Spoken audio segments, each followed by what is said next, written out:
Welcome to the Collecting Keys Real Estate Investing Podcast with your host, Mike DeHaan and Dan Austin. From wins, losses, horror stories, and tactics for optimizing your business, Mike and Dan take a real, uncensored deep dive into the ins and outs of running a full-time real estate investment and wholesaling business.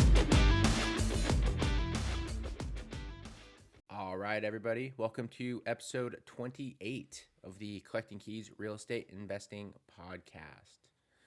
Yep. 28 weeks of listening to these jokers. I mean, it's a long time. You think about it. It's when I got a thing the other day and it was like, congratulations, your podcast is 6 months old. And I was like, that sounds even longer than 28 weeks. Right. Yeah, and then it's like when you have kids, you know, people like counting months. Like, how old's your kid? It's like 36 months. It's like, no, come on now. Like, when do you graduate to saying years you've been in business? Right. Well, what was that movie? There was that movie with, I forget the fat comedian. He's always in like UFC. He's in like in UFC stuff. He was like Paul Blart, you know that actor. Yeah. Kevin James. Is that Kevin James? Yeah. Paul Blart Mall Cop. Yeah. Well, no, there's a different movie he's in where his wife's like breastfeeding their kids, and the kid's like big, like like 5. Yeah, he's like 5. Yeah, and they're like, he's like, oh, how old's your kid? And he says like, oh, 60 months or something. Oh God. Yeah, it gets a little weird. It definitely gets a little odd. I mean, more power to you, I guess. But come on. I know it's funny, but just the way people frame that. But yeah, we're gonna have to have like a celebration episode. Like, we gotta have like a fan giveaway. Is that what you do when you get to like, I don't know, 100? 100, yeah, maybe, or like some sort of like. Did you ever listen to that Drinking Bros podcast? Yeah. Some of their like milestone podcasts were ridiculous. Were they? Oh, they would just do like insane stuff. Yeah, like I you know what? Maybe I can't remember what episode it was, but they had 2 guests live for 3 hours. Oh my God. Doing things, a male and a female, while they watched and commentated. I'm going to try to keep it as PC as possible. I don't want to do that, but I was like, that is ridiculous. I think that's outside the zone of this show, Dan. It's probably. Yeah, we shouldn't go that. Let's not do that. As a business and entrepreneur focused podcast, I don't think that's a good fit. I was more thinking like we should bring like a guest on that's been listening. Maybe they join the Instant Investor program after listening, bring them on and interview them, see how they're doing, or something cool like that. Yeah, I was actually thinking about that. We should have an interview at some point. I don't want this to be an interview focused show, but I do think that there are some people that have good insight, especially in the weeds style of people that are, you know, actually running businesses like this, which are shockingly few and far between, but they always have a different perspective on things because there's no right way to run this business at all. Yep. And you know, everyone sort of comes at it from a different way, not necessarily like, I guess partly because of that's, you know, people think about it differently, but also too, honestly, you kind of have to try different things to find what's going to make you successful. Yeah. You know? I always like to say like there's no wrong way, but there's definitely a right way. Is there? You know? Yeah. Yeah. Well, I mean, like, because if you're not successful, you're not doing it the right way, but there's so many different ways you can cut the pie that works for you. Kind of like you and I have adapted what we think is a pretty great system, especially for our lifestyles and what we're doing and our skill sets, and how we've built our business with our employees and all that sort of stuff. Like, that's for us and it works great. And we have other peers that are very similar to us, but they had to adapt it slightly differently. Mm-hmm. Yeah, and I think you're right. The base process is very much the same, but it's kind of how you get there that varies a lot. You know, and it can look super different, whether that's by marketing style, by team style, by, you know, your office structure, by what, you know, your day-to-day business processes look like. You know, you can kind of copy people's roadmaps and get you to point in the right direction. But if you're going to have sustained success, you'll have to find what works for you at the end of the day and what, you know, helps you give like that 1% competitive advantage over other people that are doing the exact same thing, because that 1% over an extended period of time is what gets a lot of the results, you know. But like, you know, even looking at our setup, you know, we have a relatively small team. We don't have a ton of overhead. We're a completely virtual business. Versus I know so many companies, you see it all over Instagram, these sort of things, or like even our competitors here, they like have their offices and they like have the secretary at the door. They have people that, you know, have to come in there every day and report and do all these things. And, some of them, they'll even be like, oh, we have like ping pong tables, we have pinball machines for like a startup, whatever. And you're like, it's a real estate company, bro. Like, we don't have any of that, but we do just as much business as a lot of those groups, if not more. Yeah, again, there's like not necessarily a wrong way to do it, but like we've been able to kind of push and gut it out because we're so lean and we've ran so lean. And it doesn't mean that like being lean is the right way to do it, but that's the way we did it. And running lean gives you so much more overhead space so that you can try different types of marketing, you can try different types of business so that you can fine tune to get to where you're at. If you're like, oh, I need it to match this and I need all these people, now we got to rent an office space, even if your office space is $400, $1,000, whatever, like that's more marketing money that you could be spending. And then when you look at your staffing, like who are you hiring for something? Is this something that could be done by a VA for $200 a week? Like, if so, like, do it. Don't go hire somebody that you're going to pay $2,000 a week to do it poorly, mind you, compared to a VA who's going to work his ass off. Yeah. Yeah, for sure. Then like, besides those little nuances, right? Like, a lot of the overhead people pick up, it's kind of just overhead for the sake of overhead, which doesn't allow you to take as much profit as a business, and B, doesn't allow you to pay your staff as much, and I think this is something where traditional people tend to overlook the current situation of just like the world. COVID's wrapping up, all these sort of things, and all these businesses are like, oh, time to come back to the office, and they start having these like perks, right, at the office, like, oh, they have recreational activities, we have taco day again, or whatever this BS people do, and food truck in the parking lot. Yeah. But honestly, workers don't want that shit anymore, man. Right. Like, what workers want is they want flexibility and they want to make money. And I think workers utilize those resources, so to speak, because they're there and they're like, well, I guess I'll use them, but in the absence of being there, they would not care. Yeah. I mean, I would be interested to see a poll of if you went to some of these companies. I know some people like going into the office. That's fine. But I think for the most part, if you go to a lot of these companies and you're like, hey, would you rather have this office that has Taco Truck Tuesday and a ping pong table and a nap pod and all this sort of BS? Or would you rather make an extra $4,000 a month because we don't have all this additional overhead that we need to cover? I bet you that the vast majority of employees would rather make that extra money. Yeah, they're like, I'll buy my own ping pong table. Yeah, right. Yeah. With that extra money, I'm going to make every month. I think companies get it wrong too. Like especially when you think about, like, let's step up to like the corporate, like the companies that we see, not necessarily a small real estate business like ours, but like their biggest hang up about post-COVID is like, we got to bring people back because we need to build our culture and make sure that's good. It's like, yeah, but once you get to a certain level of employees, and it's not very big, it's maybe like 50 to 100, you already have a culture that you can't necessarily control. Like, you can get them to scream the mantra of your business, but like there's microcultures within your company, right? There's factions of people that some people are like the fanboys, some are like dissenters. Like, that's just going to naturally happen. And like you do not need people to be standing next to each other to build a culture. I think about like our relationship, like you and I met in college, and like you went off, did your thing, I went off, did my thing, and we've kind of remained pretty virtual as a relationship for the last 10-ish years, I think, or more. And you now live, I don't know, like 5 minutes from me, but we spend way more time on Zoom, and we still had to like foster a relationship. Now, yeah, we would visit each other when we were in different cities and still did that sort of stuff, but it wasn't like we saw each other every day. And in fact, we might not even like each other if we saw each other every day. Right? I mean, but we talk to each other hours every single day. Yeah.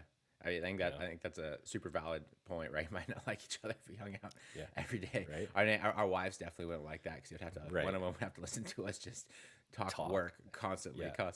Yeah, exactly. But it's like we still have like hobbies in common. We have things in life in common. We know lots about each other, but we didn't have to do that in person and be there in the office. Now, there is something to be said about like human interaction, and like I feel like people should have that, like in-person interaction, but to run your business, to build a culture, I would argue you do not need that. Yeah, I would agree. And you can see, even, not necessarily directly in our business, but in our business relationships that we have through different masterminds and, communities that we've been involved in, whether, different, real estate specific masterminds or Go Abundance. I mean, we've developed friends all over the country, all over the world, even in some cases, that I would say are probably better than a lot of my local friends, if I'm being completely honest. Yeah. Yeah. Oh, yeah. I could pick up the phone, and I do, and call certain guys I've never met in person. Yeah. And we chat. Yeah, all the time. I mean, even yesterday during we were putting together another one of these shows, and one of my buddies from Texas just called me, and we chatted on the phone for like 20 minutes. And I've literally met this dude in person one time. One time, exactly. But we text on a regular basis. We communicate on a regular basis. Yeah, and it's just very easy to do these days. And so like there is value in getting together and meeting face to face, but it doesn't need to be the cornerstone of your business. And I think especially if you are trying to run a profit focused business, you're trying to move fast, and if you're starting a business and you want a certain lifestyle, adding that extra overhead is not productive at all. Well, let's be honest. Most people right now, like in the last, half a dozen years, have stepped into real estate for lifestyle and freedom. So now if you build a business around an office and people and being there and you needing to be there, like that is not the cornerstone of freedom or financial freedom, even so to speak, because you're like spending more money to build this business that you have that you don't need to spend. And then naturally, if you are all in the office every day, people really do rely on that, like, let me just stop by the office and say something, as opposed to figuring out a better way to communicate that and a better communication cadence, so that if you as the owner or person aren't there, like the business can go on and and it has adapted to that lifestyle. Doesn't mean that you're not involved in it. It just means that people have adapted to that communication style with you as the owner. Yeah, I mean, there's definitely a lot less just like standing around by the water cooler, and even when people do connect virtually, like people within our business do that with each other to have casual conversations, or business meetings and stuff that we have all virtually will go off and become social, and that's totally fine. But it's still very easy to make that a smaller part of the day, because you're not like trapped in a situation where you're just kind of like right at each other's desks and they just chat all day long. Because I mean, even looking back to my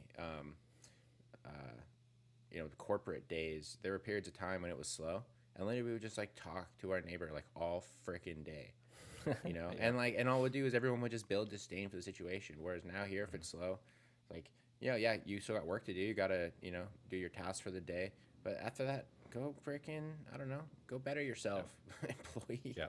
And we're a very performance based business, right? And so there's no trust issues. It's like if you don't do your job, you're just not going to perform, which means that correlates right directly to your pay. And most people are incentivized by performance for two reasons. One is pay, the other is just ego and pride. They want to do a good job. And if you don't do good in those roles, then maybe you should go work in the corporate job where they hire you for your capacity. They may not need you every day, but when they need you, right? That's just not the kind of business we operate.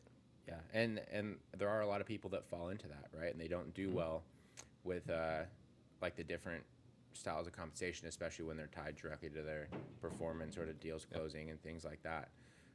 And that's fine. Like, I think people need to be honest about that. But also, too, I think that people try to build their business environments around like wanting people to sort of be that way, when in reality, that's not necessarily what's going to drive people, especially in the real estate industry. But I mean, there are businesses like that. There are businesses in our own town that every single person's on salary, and how their crew stays committed to the cause through the ups and downs of this business. Knowing, like that'd be tough, right?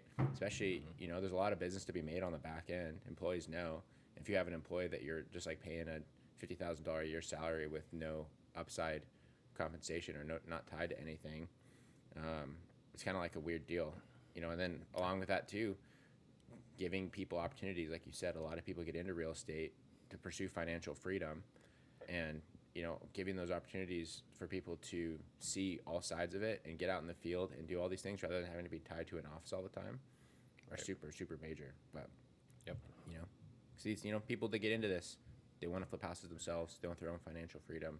Otherwise, they would just go to school and work a job where they could make, honestly, probably a lot more money without having to deal with as many ups and downs just on a day-to-day basis. Yeah, that's a great point, especially now in the culture of real estate. People are coming to this type of business, a small business like ours, because they want more opportunity than what is going to be steadily put in front of them at another job, at a bigger business where they're just going to show up and punch in and punch out. They're choosing to show up and look at the world through a different lens of opportunity and abundance. And that's why they join your company. Yep, exactly. So I think that's a pretty good transition into what our topic for the day was going to be, which is how and when to hire an acquisitions manager for your real estate business. And really quick though, before I go into that, I want to talk about our instant investor program, a little mastermind group that's been kicking off. And it's actually a pretty prudent one for them, because I know this has started to come up a couple of times with people as they started to get some leads on at what point does it make sense to hire someone to run the sales for you. So we'll get to that in just a second. The Instant Investor Program is our 12-week group coaching program, which includes a self-driven course and access to our private investor community. We will take you through the full process of how we find our leads, how we market, how we do our sales and follow-up, and how we determine the best strategy for every opportunity that comes our way. On top of that, you will also join a community of other like-minded investors nationwide that are all marching towards the same goals, and you will have direct access to Dan and myself, so you can continue learning and growing with us as we continue to adapt and grow our business. So whether you're a new investor or already established, our systems can help take you to the next level. So if you think you might be a good fit, go to theinstantinvestorprogram.com and schedule a call, and we can have you talking to motivated leads in as little as 2 weeks. All right. So first off, acquisitions manager. Dan, what exactly is an acquisitions manager? Ooh, great question. They are exactly what you want them to be, right? We've actually used acquisitions manager in a few different roles. I would say, starting out, you definitely want to focus them in one area. But acquisitions managers, typically, the way it's structured and the way we run it is they are the person that is engaging with those leads once they come into your system. There's different ways to bring those leads into your system and different phases at which you can have your acquisitions manager start working on them. But just fundamentally looking at it, acquisitions manager, if somebody calls into your business, that's their lead, that goes into their book of clients, and they're in charge of doing all the follow-up, all the sales calls. They'll run appointments typically, whether that's managing a virtual appointment running or doing it themselves like we have locally. Our acquisition manager runs those appointments. They'll typically get the contract signed, and once we're at that phase, then they throw it over the fence. So they're your salesperson. They're the face of your business. So it's a pretty critical role. Yeah, it's super critical. And like you said, there's a lot of different roles and responsibilities that they have. But I think the number one thing is they are the customer-facing person of your business. And whether that stops at purely just being the point of contact, or that's the negotiator, or that's the person actually making offers, or all those sort of things, it's kind of up to you. I know people run their businesses very differently. Some people, they have the acquisitions manager do the entire process where they're actually making the offers, and they trust them to go through that whole process, right? Whereas other people, they literally just want their acquisitions managers to go out there and be like a parrot for them, like in the back room, kind of like a car dealership, where they're out there and they try to get someone on the hook for a conversation, and they have to go talk to the guy in the back to figure out if the offer makes sense. It really varies a lot. Like I said, virtually, in person, it's at the end of the day, it's a role that is very conversationally focused and will be what everyone, like what the seller uses as like the way to interact with your business, right? It's this person. Yep. So, and there's different degrees too. Let's start with if you're a solopreneur, that's you. You're doing everything under the sun, right? Somebody calls in, you take that call, you nurture that call, you run your appointments, you run your follow-ups, you make your offer, you underwrite the deal. You're doing all of it. And with your acquisition manager, a lot of companies will have like a junior ACK and a senior ACK, and some like us right now, like we do a lot of the underwriting ourselves still. However, as that acquisition manager kind of grows more in senior level and learns more, then they can really start helping develop and underwrite deals, which gives them just so much more confidence when they're negotiating and being able to kind of go up and down in price as they need to. Yeah, and I think that the best way to sort of do that portion is kind of a mix. This is my opinion, because, as the business owner, the person's actually signing the contract, you're the one that's on the hook if they make a bad offer, right? So we build out tools and things that allow our acquisitions managers to make offers and sort of have a general guideline of where they're going to be. but you always want to give it like a final approval, obviously, before something closes or really gets moving forward too much, right? So I think one of the main conversations that a lot of people have is, at what point in my business should I hire an acquisitions manager? And I think that it's not about when in your business you should do so, but at like, is that a role that you honestly need to be filled based off of A, your strengths, and B, what you like to do? Because you go through any of these, masterminds, groups, whatever, that's the biggest thing that so many people are like, oh, yeah, you build out these systems, you hire an acquisition manager, now you can bro down because they're the one that's doing all the work, right? Which is A, not true at all. If anything, it creates more work because now you're managing people and processes, and you have to, spend your time generating opportunities for them so they can get paid. And then also too, for a lot of people, honestly, if you're the guy that's crushing sales, a guy or girl, you're the person that's what you do and that's what you enjoy, which is a lot of people that we've met in this space, you probably shouldn't hire that out because you're never going to be happy with their performance, honestly. If you're really good at something, you enjoy it, like there's no way anybody's going to meet your expectations, and you should continue to do that. And like what we found talking to other investors that are kind of at that breaking point where they're like, I just don't have capacity to grow my business or whatever reason, but they love the sales. It's like, okay, maybe you need to hire somebody to do all the back end work and take care of that so you can be the face of your business. Or maybe you need to hire a lead manager who's going to take the front end of your sales and just schedule you appointments and help you with some of that cold follow up so that you can focus on all your hot leads and focus out in the field with your customers. Yeah, exactly right. And that's such a key point. I mean, one of our good friends down in Texas, he went through this whole period of time, like over the last couple of years, we've known him, where he was trying to sort of grow his business, and he kept trying to hire these different roles to do sales. And he went through how many go through like 6 different employees in like a year. I think he fired one within like a week or two. It was even less. It was like 2 days. 2 days, yeah, you're right. It was fast. Yeah, because they showed up and they weren't what he needed, right? And he was going through this whole deal, and then finally the realization was he likes that process. He likes meeting with sellers. He likes doing the actual face-to-face portion of it, and he was good at it. So instead, what he did is he found a partner who was really good at the marketing and operations side of it. And now they're probably one of the most successful little groups that we know. Like they're killing it. They're killing it. They're just a small. I think it's just the two of them that are running their business, and they are destroying it in San Antonio right now. Like that's awesome. Absolutely demolishing the investment game. And that the guy that he partnered with wasn't great at sales. He wasn't great at operations, and boom, just filled the gap. So I think that this kind of goes back to what we talked about in the first half of the podcast. And you're building your business, you kind of have to look at what you want what you want your business to look like as a whole. And honestly, when you're hiring people, you got to be hiring for need more so than want, especially when you're starting out. If there are parts that you're good at and you don't mind doing them, just do it. You don't need to bring someone in to do that role. Yeah, and taking a true assessment of your strengths and your weaknesses, and if something is feels like friction to you, that's probably not what you should be doing. That's probably where you should bring somebody in. If you just don't like it and you every time you think about it, it just makes you feel uncomfortable or you just hate it, don't do it.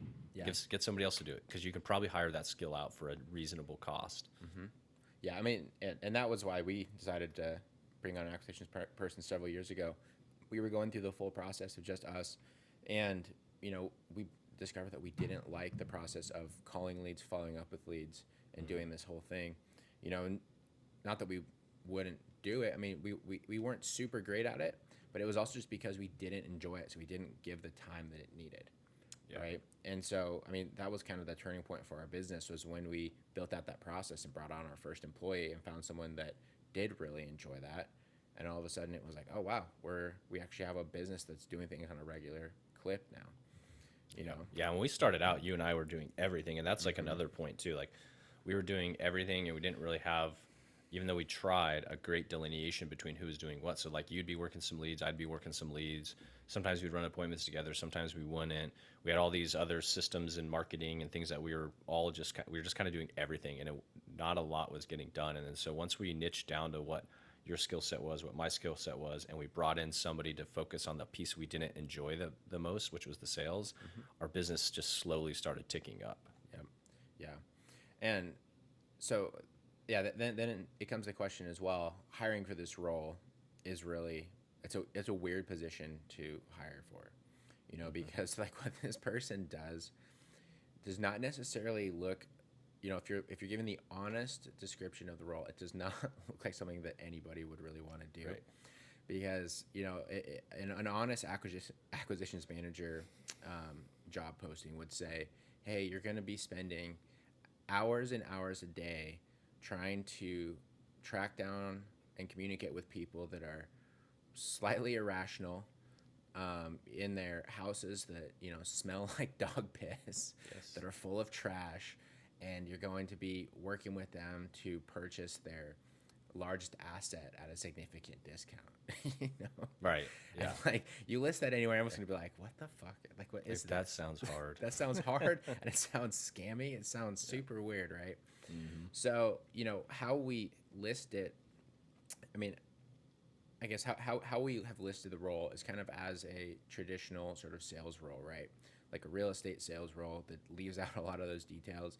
But I think the bigger thing is when you have people that start to inquire, honestly, what you're looking for, depending on the size of your business, I think if you have a super virtual business and you're getting a ton of leads and you're, have a huge marketing budget, you can look for like those hard sales roles, like, insurance salesman, car salesman, those sort of things.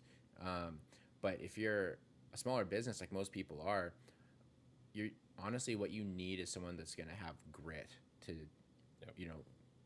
have those hard conversations, work with people, go through these full processes, more so than someone who's like a hard salesperson. Because if they're like a super professional salesperson, they're not getting a ton of leads all the time, they're going to come in and they're going to be like, man, have to try and help this old lady like find a place to go and move. Like, F this. Like, I don't want to do this. I can go and I can sell widgets somewhere else and make significantly more money without having to do this, right? Yeah, it doesn't always feel like progress when you're first starting out and you're like a smaller business too for a salesperson. Like it does, like you might have a lot of days where you're not selling widgets because like some of the sales process is so long, the life cycle of some of these deals are so long. But once they build up their book of clients and they're rolling with it and you're feeding them new quality leads every week, then it really gets in the groove. And I would say like the one slight like counter argument to what you're saying is like a lot of people don't hire soon enough because they're worried for two things: that they have to give up some of their profit,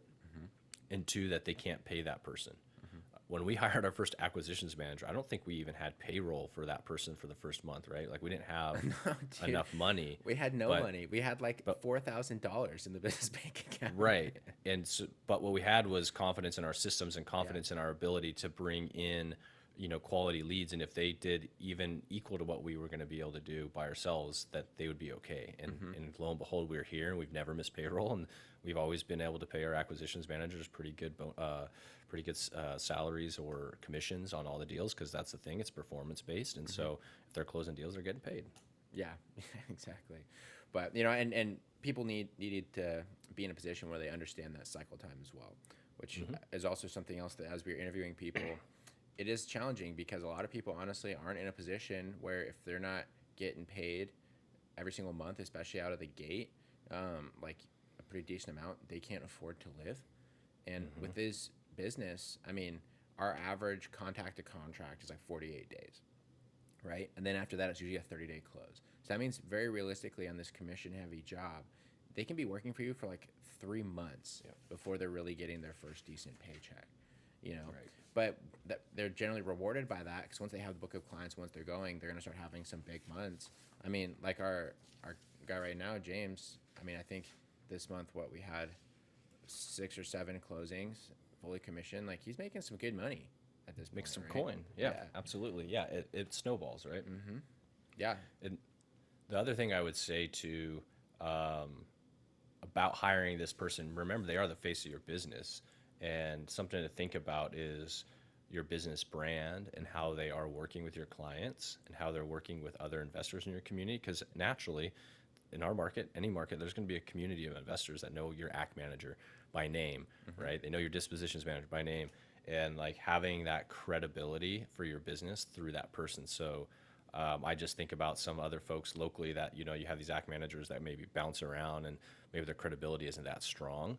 It's like, do you want that brand for your business? Yeah. Like, don't just hire an acquisitions manager because they have experience somewhere else. In fact, we've had better luck, I feel like, with inexperience. Maybe they have other sales experience, but they're not necessarily experienced in real estate because we can teach them that piece. Right. But then also they don't have a bad brand coming into your business or bring in something negative to your business. Yeah, I think that's huge. And also as well, if people are hopping around businesses like that locally. I mean, the off-market real estate community is generally pretty small. So if you have one that's hopping around between those, I mean, I don't know. It's like if you start seeing a girl that is, she's cheating on her boyfriend with you, what do you think is going to happen to you down the road? Right. Right. Yeah, exactly. So the same thing here. If you're picking up people from every other business, like, you can expect them to move on pretty quickly if they're not getting what they want. And and there's, I mean, that is what that is, right? And especially here, like we talked about earlier as well, there's a lot of money to be made. People definitely see that. A lot of acquisition managers want that for themselves, and you have to understand that that's just kind of the process too. I mean, people want things in their life, believe it or not. Most people, their goal is not to work for you. So what you need to do is you need to give them adequate opportunity to A, make money, to B, grow, and to C, honestly, if they're in this business, they're going to want to invest themselves. And, they're going to want to flip their own houses. They're going to want to be able to buy rentals. And that's the other thing that's super fascinating to me with this business is how many companies either don't allow their employees to do that because they don't want to miss out on the profit, or they allow them to do it, but they charge them absurd fees. Like, absurd. Like unethical. Unethical to the point they're taking advantage of their staff. I've when I used to work for a hard money lender here in town, we would get some of these loan applications from like businesses here in town, and they would be selling houses to their family members or to their staff, and the assignment fees that they would have on there, I would be like, bro, it's not even a freaking deal anymore. You're basically are charging them to get it to retail value, and you're taking advantage of this person, and you're able to do that even more so than if it's a buyer, because they trust you and they feel trapped in this business, and they're like, hey, this is the only opportunity I have is to buy this house with like a $70,000 assignment fee at like retail value, right? And it's just like, that's terrible. It's insane. And it would be stuff like That's that terrible. on a regular basis, and I'm like, don't do that.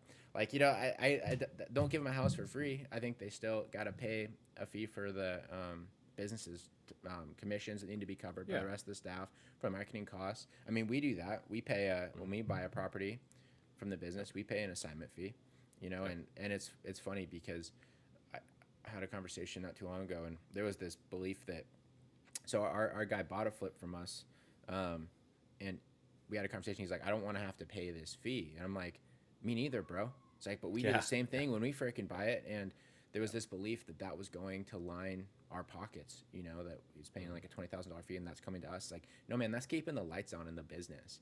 Like all the properties that we bought this month, we paid an assignment fee to the business that is coming out of our pockets to go and fund marketing for the business. It is not going to give us bonuses. It is not going to give us, it's not gonna pay my car payment, that assignment fee that we paid. It's going to give everyone more opportunities to keep investing and keep making more money. Exactly. And commissions down the line. Yeah, you can't just suck your wholesale business dry just to have the opportunities, because pretty soon your wholesale business is not profitable and you can't find more opportunities. Yeah, that whole cash balance. That's another thing. I may have already touched on that on when to wholesale versus flip episode we did a few weeks ago. Yeah. But that cash balance makes it so challenging, and it only gets more challenging as you have staff. But at the same time, when you start to have staff, you can grow so much quicker. But cool. But either way, I think point being, when it comes to having an acquisitions manager, it's not 100% necessary for your business. You need to look at if it's honestly a weakness of yours that you need to hire out. Also, I guess you get to a point of lifestyle. If you want to outsource that position, realize that, especially if you are a key salesperson, that they will not perform as well as you, and you just have to sort of accept that. Like the way I've always viewed it is, if you're willing to accept 80% effectiveness for, more time to work on other parts of the business, that's literally what having employees is. But there's no right or wrong way to do it, and You really just got to find someone that has the grit and the understanding of what this job really entails. Because, tell you what, here's something else I would say too, just really quick to finish this out. When you're bringing someone on, especially if you have a business where you are facing customers directly, like in their homes, and you're meeting with them, go with them. Find like the worst appointment that you're going to in the week, where you're going to be walking through a house that's just reeks and that is going to be in a terrible neighborhood, and bring them along and just pick up on their body language, because you will know extremely quickly if they're going to have what it takes or not. Just how they react to this whole situation that realistically will be the norm for them. So I like it. Cool. All right, guys. Well, do you guys have any questions about hiring or anything like that? You should shoot us a message on Instagram. You can hit me up at Mike_invest. You can find Dan at InvestorManDan. You can follow us both at those, and you can follow the podcast at Collecting Keys Podcast on Instagram. Besides that, you guys should go check out our Instant Investor Program at instantinvestorprogram.com. We are building up this mastermind group for people that want to build businesses exactly like ours. It is a complete turnkey playbook that we spent hundreds of thousands of dollars in the last number of years building out. We basically give to you, so you can just hit the ground running right away, and you can instantly become an investor. So, is that why we called it Instant Investor? Exactly. Oh, makes sense. Crazy. Yeah. So it's a self-driven video course, and then a Slack group with a bunch of other investors nationwide, and then a weekly Zoom call where you can connect with us. So go to instantinvestorprogram.com and schedule a call, and we'll see if you are a good fit. And then besides that, anything else, Dan? We're supposed to say this every time too. Go and download and subscribe to our podcast. It does wonders for getting us up in the algorithms. And if you're new, go and download every episode, and then you don't have to listen to them, just delete them. It just helps us boost up the rankings even more. There's your call to action. Get out there. Get out there. Exactly. So cool. Yes. All right. I don't have a good sign off this week. Dang it. You got me on the spot here. Do you have a good sign off any week? Yeah, I don't. Shit. Excuse me. Well, I'm Investor Man Dan with Mike Invest, and we're signing off for the week. If you're thinking about hiring an AC manager, give us a call, and don't rip them off. I think that's the moral of the story today. Right. Treat people like people. Take advantage. Don't take advantage of your don't take advantage of your employees. Man, this is the best end off ever. The worst one. You have a cough. We have a rambling thing. You're still coughing. All right. See you guys next week. See y'all. Thanks for listening. Please leave us a review on iTunes or wherever you get your podcasts. And check us out at collectingkeyspodcast.com for tips and guides on starting your own real estate investment and wholesaling business.